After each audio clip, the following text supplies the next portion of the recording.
E pasi Allahu Azza wa Jall ta bie begatin, ta bie të mirën, e ti e refuzon, e neglizhon, e anashkalon, atëherë Allahu Azza wa Jall djeni se e bjen ndëshkimi. Për shkak se Allahu Azza wa Jall thot, nëse ju më falenderoni mua, Allahu Azza wa Jall do të jashton begatit, mirësi, dhe do të ketë siguri në ato qytete dhe ato vende ku përkujtohet Allahu Azza wa Jall, përkujtohen hadithet e pejgamberit sallallahu alaihi wasallam dhe njerëzit i fusin në praktik ato vepra. Ndërsa nëse ato neglizhohen, lehen bashkëpine, harrohen, nuk përkrahen ato njerëz, atëherë Allahu Azza wa Jall e zbret ndëshkimin e tij mbi atë popull.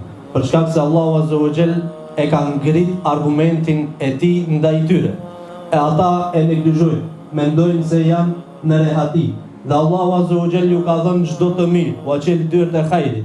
Thot Allahu Azza wa Jall, falamma nasu ma dhukkiru bihi, fatahna alayhim abwaba kulli shay'in, hatta idha farihu bima utu, akhadhnahum baghtatan fa idha hum mublisun.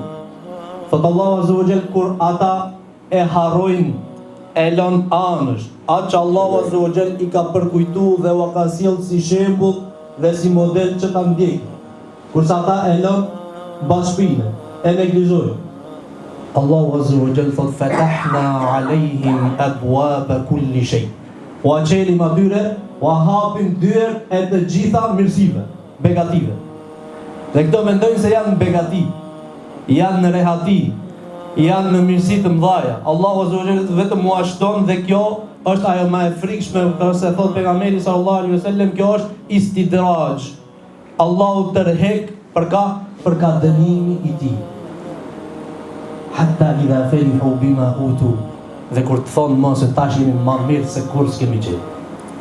Dhe të gëzohen shumë për ato të mira që ka dhënë Allahu Azza wa Jall. E kanë harruar Allahu, i thojnë shishir, e kanë harruar namazin, e kanë harruar shahadetin, kanë harruar xherimin, kanë harruar haxhin, kanë harruar shtyllat e Islamit, urdhërimin për të mirë, ndalimin nga e keqja. Akhadnahum baghtatan, Allahu e zbret dënimin pa pritur. Kur ato nuk e presin.